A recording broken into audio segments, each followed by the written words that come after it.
कि देखिए अला बिज़िक्रिल्लाह के माना ये है कि मेरे महबूब के कदम में जो आएगा सारे गम उसके गलत हो जाएंगे, सारे दुख दूर हो जाएंगे। हदीस मुबारक के अंदर आता है एक जंग के अंदर सहाबा गए, सहाबा किराम, जब जंग खत्म हो गई हुजूर के दौर के अंदर, हुजूर हमरा थे, हुजूर के साथ गए सारे सहाबा जंग। जब जंग खत्म हो गई सारे सहाबा वापस आने लगे तो मदीने के रास्ते में एक बुढ़िया खड़ी हो गई। सहाबा किराम ने उसको देखा तो पहचान लिया और कहा कि इसका तो बेटा भी इस जंग में गया था, वो भी उसने भी जाम शहादत नौश कर लिया।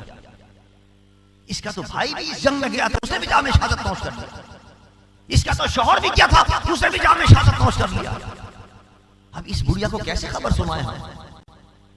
हदीस में आता है जब सहाबा आने लगे, उस बुढ़िया ने ये नहीं पूछा कि मेरे बेटे का क्या हाल है, उसने ये नहीं पूछा मेरे शौहर का क्या हाल है।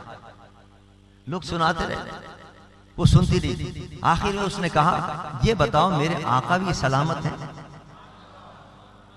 हुजूर सरवर कायनात सल्लल्लाहु अलैहि वसल्लम तो सही है, उनको तो कोई तकलीफ नहीं है। सहाबा ने कहा अल्हम्दुलिल्लाह वो खैरियत से। उसने कहा अगर मेरे आका सलामत हैं अब मुझे कोई फिक्र नहीं, खा मेरे शौहर का इंतकाल हो गया हो, खा मेरे भाई और मेरे बेटे ने जाम शहादत नौश कर लिया हो, और मेरे आका जिंदा हैं और सलामत हैं तो मेरे लिए सब गम आसान हो जाएगा। उनके निसार कोई, इमाम अहले सुन्नत इसी को अपने शेर में बयान करता हूं, फरमाते हैं उनके निसार कोई कैसे ही रंज में हो,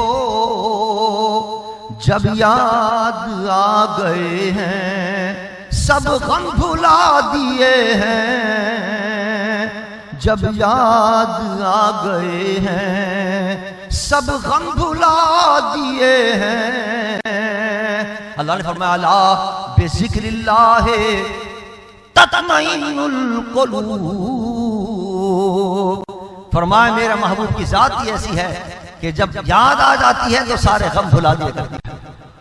जो मेरे मुस्तफा के कदमों में चला जाता है वो भी सारे गम भूल जाता है, और जिसके दिल में नबी का इश्क आ जाता है वो भी सारे गम भूल जाता है।